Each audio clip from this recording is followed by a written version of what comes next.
Hello, I am Munchakoopas, and this will be my submission for Hyper Light Drifter, New Game Plus Any Percent. The video will be muted in a few select spots, as this is just my YouTube recording of my PB. I'm currently second place in this category. This is a top-down action-adventure game inspired by classics of the Super Nintendo era. So I'll try to keep this brief, there's a lot to explain, but I picked up the map, and since this is New Game Plus, I start with all the upgrades and only 2 health as an extra challenge. I pause right there to prevent the game from bringing up the map, and this kind of explains what you're supposed to do in the game. This game prefers to show rather than tell, but the gist of it is there's 4 main areas: north, south, east, and west. I need to go to each of these areas, and in each area collect 4 module pieces, which I'll get to later, as well as raise a pillar. And so this dash mechanic is the main form of movement in the game, aside from walking. And since this is New Game Plus, I start with an upgraded version of the dash called Chain Dash, which, as you can guess, just allows me to chain dashes together as long as I have stamina, which is the white bar in the top left corner. So, falling off of ledges obviously makes me take damage, which is dangerous because I only have 2 health. As far as the rest of the game goes, the pink bar underneath my health is my gun's ammo. I start out with only the pistol, and I have to pick up any of the other guns that exist in the game. I will only be picking up one, which I'll explain later. The dash has a lot of interesting mechanics behind it. Essentially, chains of 2 dashes will conserve stamina better over longer distances. Sets of 3 are fastest, but after your third dash in a chain, you can bonk if you hit a wall, and after your fourth or more dash in a chain, you'll do a slide animation, which you can't cancel. This is the first module I pick up in this route. I pause the game to prevent it from bringing up the map, and then during the little module cutscene that would normally play, what I do is something we call select buffering, which on my Xbox controller is I hit back, or what the game refers to as select, and when you what that does is it opens up the map screen. And with that screen open, during any cutscene in the game, aside from a select few, you're able to do any inputs you want during that cutscene. So it saves us a little bit of time since we can do that on nearly every module that we pick up. And this cough is scripted. You can skip them by dashing over their area of effect, but more often than not, it's faster to just dash into them anyway because it requires very proper spacing and is very precise. It also helps because since I take a moment to not dash, it helps me regenerate stamina. Now we're going to get to see some combat. So combat in this game obviously revolves around my sword, which I can swing by pushing X and firing my guns. And hitting enemies with my sword replenishes ammo. And as you saw, I eliminated those enemies with a charge slash. I'll talk more about combat later. This trick here is That should have made it. It's a door clip, and what it does is after about 5 seconds these red doors will reappear. What I do is I walk into them and then dash into the wall, because when the doors appear, they actually eliminate collision around them, which allows you to enter the wall. And then select buffer during the cutscene to activate that switch, which will lower the barriers to this elevator. Yeah, not getting errors is good. And so now we're going to do another red door out of bounds. And what this one does is it skips both an arena fight, saving about 30 seconds, as well as it gets us behind a door that normally requires us to have a key to open. And the reason we do this is because we have to go this way anyway, and this room has a module in it. Anything involving Shovel Knight. This is one of the most dangerous rooms in the game because there's lots of enemies that fire at you, there's actual fire, and lots of places to fall. So, I believe I'll just take it safe here and heal. Luckily I didn't fall after hitting the fire. Death isn't too costly in this game because it has an autosave feature which normally activates at the beginning of every room. However, if you move past that zone too quickly, the game will not autosave. So for safety during a marathon, I could simply slow down. Right here, we use the barriers that pop up when you normally enter the arena to then go out of bounds again. And then we dash over to a very small ledge and then dash behind this door, which skips the arena again, which is normally unlocked after you complete the arena. And I have to be very careful because around every door around the bottom, there's actually a death zone, which will instantly kill my character regardless of health. Something else to note about that out of bounds in particular is that I have to be very careful to not... Getting a Deathless Plague run is hard, honestly. I have to be careful to not die and screen transition at the same time, or I will lose all of my health kits, which are the items I keep picking up. They will restore me to full health, which doesn't mean much since this is New Game Plus, but they are helpful because a lot of things do only do 1 damage, or should I fall off a ledge, that does 1 damage, so then I can prevent myself from dying later.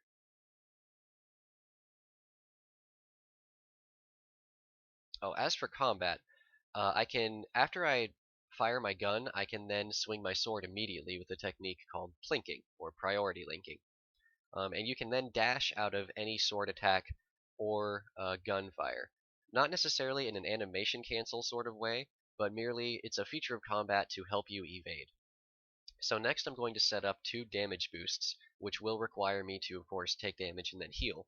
What I do is I bait this frog to throwing a shuriken at any angle that will allow me to dash into it, and then at the end of my dash I want to get hit, which will reset my ability to dash, and then I can dash again to cross that gap. And then I come over here and I do the same thing on this frog after he gives me a good throw. Like that. These tricks are very precise. That second one especially is a run killer. And now I've reached the 4th module in this area, and then I save and quit. I save and quit because after you activate the 4th module in an area, there's normally a cutscene that plays. This, of course, skips that cutscene and saves time. And as I said, I also need to activate a pillar in this area, which we'll go see in a moment. First, I'm going to pick up the shotgun, the only other weapon I will be getting in this route. The shotgun is important because it does as much damage as a charge slash at close range, and more importantly, it allows me to weapon swap, which I'll talk about in a moment. So I start activating the pillar, turn on my map, and then teleport back to town, which will put me right outside my house, and then I will proceed to the north. So as for weapon swapping, pushing B will swap my weapons between the pistol and the shotgun. And this is important for a variety of reasons. One, because swapping your weapon reloads that weapon, and swapping back to it will allow me to fire that weapon again. And the shotgun normally has a very long cooldown before you can fire it again. So what this allows me to do, which you'll see on bosses later, is I will fire my shotgun, swing my sword, swap weapons twice, which will reload my shotgun, and then repeat that process. And so with every shotgun and sword swing combination, I'm doing 6 damage. This allows me to quickly melt health bars of bosses. Again, my apologies for having the video muted, but I wanted to provide commentary over hearing the game audio. So right there, I did actually skip a cough cutscene by dashing over its trigger. That one is one of the easier ones to do because as soon as you climb the ladder, you can just start dashing.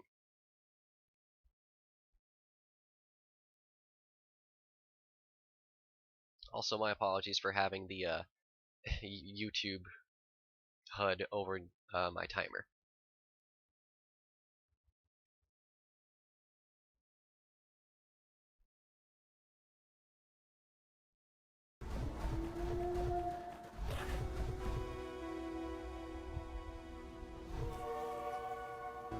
It is ridiculously warm in this room. Probably because my computer is running warmer than it usually does when I stream. This game has a very ambient soundtrack, and it's very dynamic in terms of range as well. Sometimes the game will be extremely quiet, sometimes it will be extremely loud. So anyway, we activate another module and then select buffer to get away from it fast. Messed up a little bit on my movement there, but that's okay.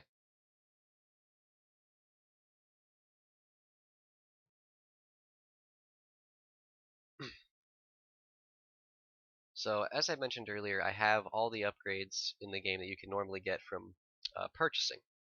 However, really the only ones I use are the chain dash and the charge slash, at least intentionally. There is a projectile shield which activates when you dash, but it's not that useful.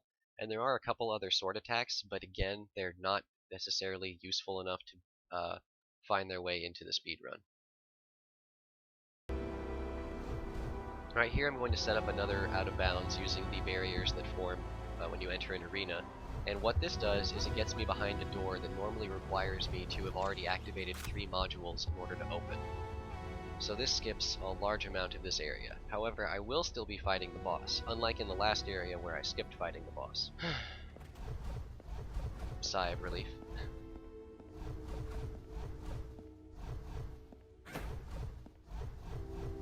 Something to note about this area is that most of the enemies in this area deal 2 damage with a large amount of their attacks. So like that square that just appeared on the ground would instantly kill me. These little bird monks that I'm killing have a laser attack which also does 2 damage. That's another one of the sword attacks which will chain through. Oh, I didn't have stamina, that's why it didn't let me dash. Pretty much an infinite number of enemies. Could have healed later, but whatever. Select buffer to again get away from this module.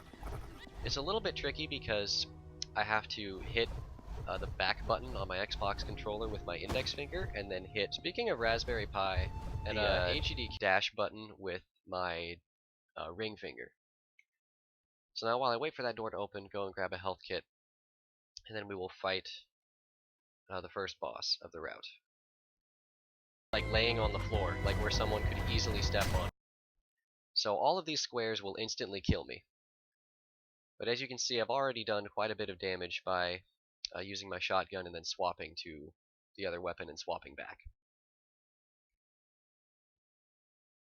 So all these patterns are completely random. I have no idea when they're going to happen.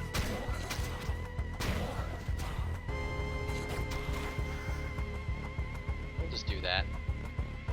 Good fight though. And so now the only things I have left to do in this area are activate the pillar and get a couple more modules. Luckily the pillar is usually right after you fight the boss of the area.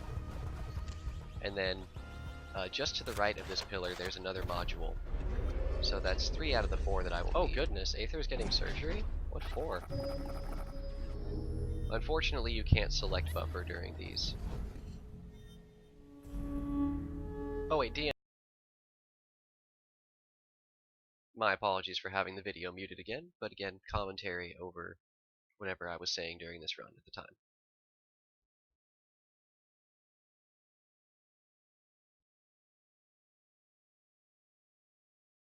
So as for the differences between like a New Game Plus and a New Game route, there actually isn't much different in terms of, actually there's no difference in terms of module order throughout the game. The only difference is New Game, of course, doesn't start with Chain Dash or any of these other upgrades. We do purchase the Chain Dash in the New Game run. This run is just a little bit faster because it skips an opening tutorial area and starts you out with some cool stuff. Another out of bounds to get to the 4th module faster, and then I will teleport back to town as I activate that module. Now I have to be very careful to do this quickly, otherwise the game will still start the cutscene and then I will get a sound bug which will play an incredibly annoying sound for the rest of the time the game is open. The only way to get the sound to stop is to actually close the program, which if that happened in a marathon I would happily do. And so now as I proceed to the west, I will use sets of 2 dashes to conserve my stamina across these incredibly long rooms.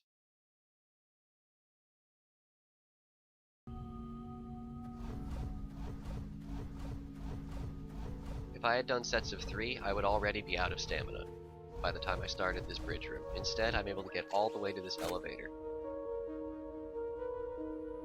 Now, the west area has some unique mechanics in terms of out of bounds. Arm pretty surgery. That's rough for anybody. These techniques have sort of stayed throughout every iteration of the game. There are earlier patches that have slightly different rules as far as out of bounds goes. But essentially there are crystals in this area which will allow me to go out of bounds. And then there's also the only instance of a screen transition clip, which will come up in just a moment, so I'll explain that now. Essentially what I'm doing is, as I change screens here, I'm holding a specific direction on my control stick, and then mashing the dash button. And what this will do is, it will get me onto the line to transition screens, but it won't actually transition me. Transition, it's a hard word to say. Anyway, I get it right here, and then I just keep dashing down right, and then that forces me out of bounds. And I have to be very careful once I'm out of bounds, especially in these wooded areas, to not get stuck, because there's a lot of out of bounds but in bounds traps. When you're out of bounds in this game, it will kill you instantly if you're out of bounds for more than 4 seconds without either taking damage, healing, or using the sit command that exists in the game. And so I'm actually stuck in this room because this room is normally locked, which you can't see. But because I came in here out of bounds, I also have to leave out of bounds. And this is the first instance of the crystal clip. So what I'm pardon me, but I'm going to I'm sorry about that. But essentially what I did is I wait for the crystals to start flashing, which will signify that they will reform. I then begin dashing in such a way that I will bonk at the same time the crystal reforms. What this does is it actually causes the crystal to push me and alter my character's state, which will then allow me to simply walk out of bounds. And then I have to be careful to dash in a straight line up from that out of bounds to not get stuck. And then these spots here, like that one I just went through, you can actually just walk through. I don't have to dash or do anything special. So after I go down this elevator, I'll do another crystal clip. And again, what I'm doing is breaking the crystal, waiting for it to start flashing, which will tell me it's about to reform. I dash 3 times and bonk into the wall, which will then let me walk out of bounds. You can perform these out of bounds by simply dashing at the right time, but it's much harder to do. And on this one especially, there's a very thin line just past the crystal out of bounds that I can stand on. And as soon as I get out of bounds, I actually want to dash straight left, which will get me onto another platform which exists out of bounds.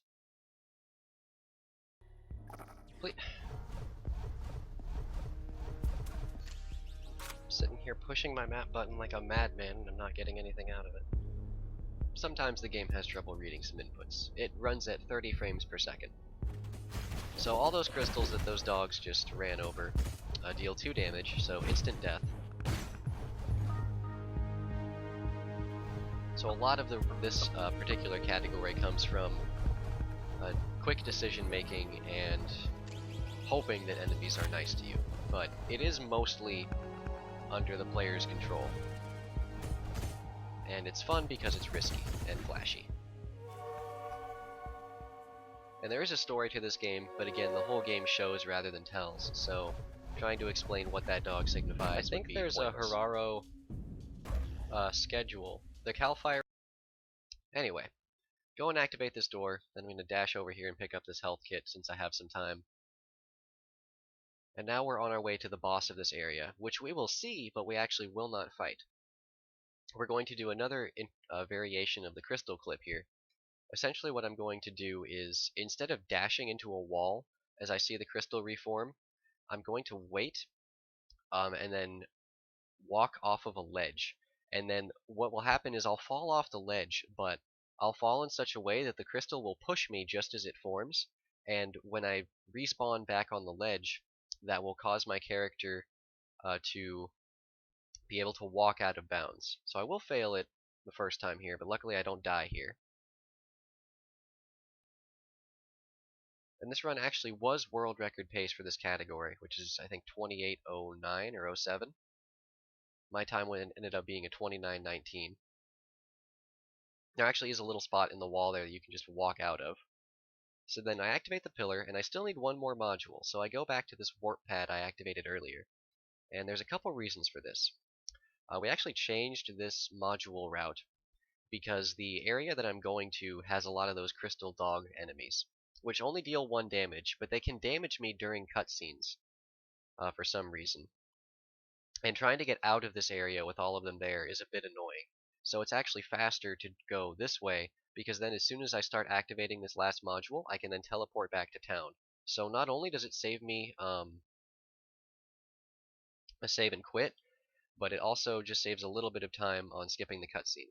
What is nice is that during these 4th module cutscenes, no enemies can hit you because everything in the game is frozen at that point. So now we'll head to the south, which is, of course, the last area. You actually have to do this area last because you need to activate the 3 pillars in the other area to unlock the south.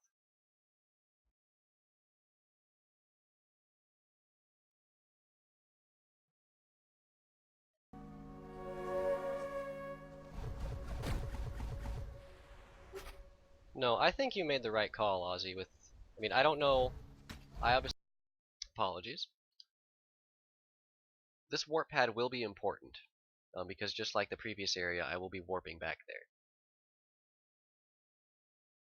So what I'm going to do... I will unfortunately suffer a death here in about 30 seconds or so.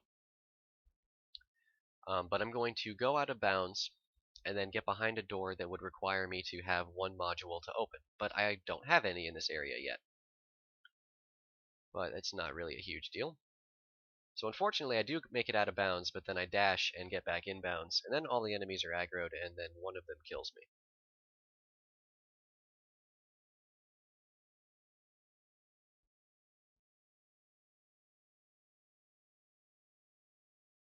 So like 20 seconds or so lost.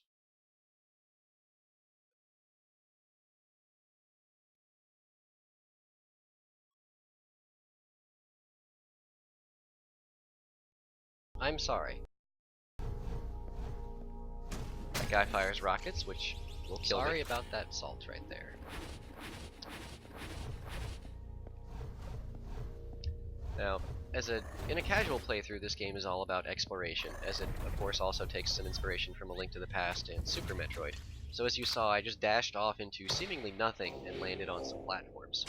Yes, the music in this game is by Disaster. There's a lot of things like that in this game. And right here, during the run, I was just discussing with chat that the music in this game is made by Disaster Piece, who is the same person who did the music for Fez.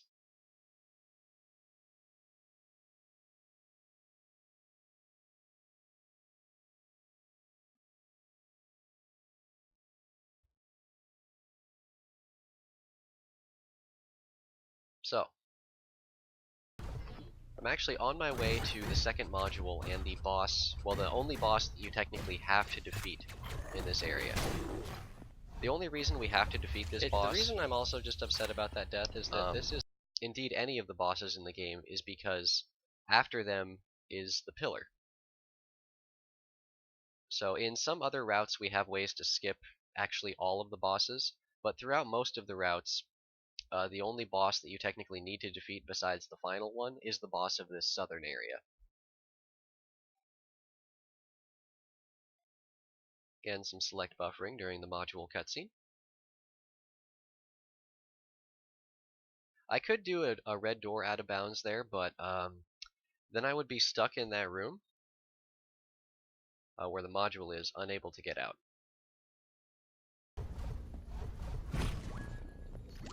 This next room looks really dangerous, but is actually rather tame.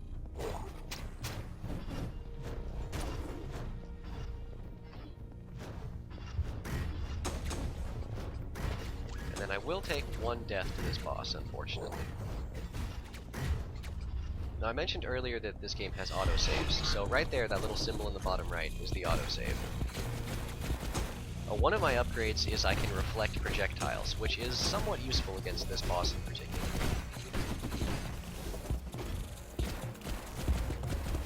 That shouldn't have killed me! Unfortunately, death. Luckily, only about 20 seconds lost. I found out this is a she-bot. And yes, this bot is a female, according to the creator. And I know Alex, the creator of Hyper Light Drifter, I did a submission video, my other submission video for New Game Plus All Bosses with him. And he did agree to do developer commentary should this game get into HDQ. I'd also like to say that he agreed no matter, like if this game is selected, it doesn't matter here, who the runner is. He wasn't, you get my point. The runner doesn't have to be me for him to join. Anyway, we've defeated the boss, we're gonna go activate the pillar, then we just need... I would be done with this area like 2 more modules, which I'll go get in a moment. Again, apologies for having the video muted for so long. I'll have to find a way to make this better in the future.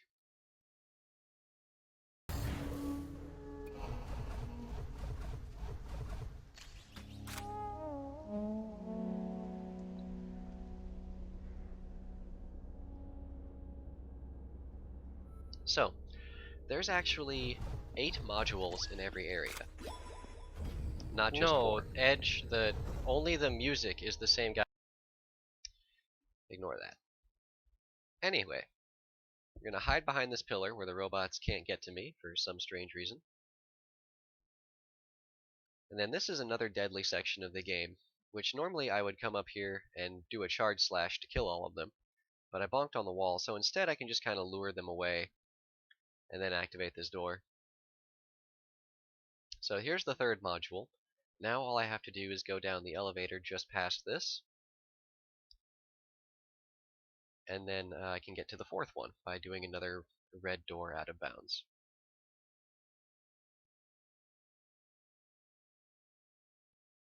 So what I'm going to do is dash onto a very small line that I'm able to walk on out of bounds. And then getting over to this next platform is somewhat tricky and kind of random. But all I need to do is make sure I have ammo for my pistol so that I can hit this switch. Which is why I leave the enemies alive, so I can regenerate ammo. Luckily I got it. And then I just dash over here, activate the fourth module, and teleport back to town. So I still lost like a... The only thing I have left to do now is defeat the final boss, whom, as you may have noticed by my splits, I have named Mr. Snuffles. If you've ever seen Samurai Jack, he also looks like Aku, the shape-shifting master of darkness. Okay, and Alex responded to my email. He just said thank you for letting me know. Yeah, before this run I found a game-breaking bug that only exists for the PlayStation controller and emailed the developer. Anyway, there are 2 coughs on the way down to the boss, both of which you can of course skip by again dashing over their area of effect. The first one is easier to skip than the second one for whatever reason. I believe I skipped the first one. I did. It happens just after you pass the first statue. Anyway, proceed down these stairs. Stairs are wonderful because you can bonk at any time on stairs, whether you're going up or down. Makes absolutely no sense. So the final boss Parts of this game are inspired by Fez, like the way you pick up little... but the final boss has a ton of different attacks, none of which we will see because thanks to the shotgun weapon swapping technique, we absolutely obliterate his health bar. But most of the boss's attacks would instantly kill me otherwise. Normally, after you activate the fourth module, the lead of Hyper Light Drifter, you would see this boss, and he would kind of torment you in some way. But in the speedrun, this is the first time we ever see him. So as you can see, I completely destroy him and move to the next phase. He and I made a submission video for Hyper Light Drifter for GDQ, which will be my submission video for all bosses.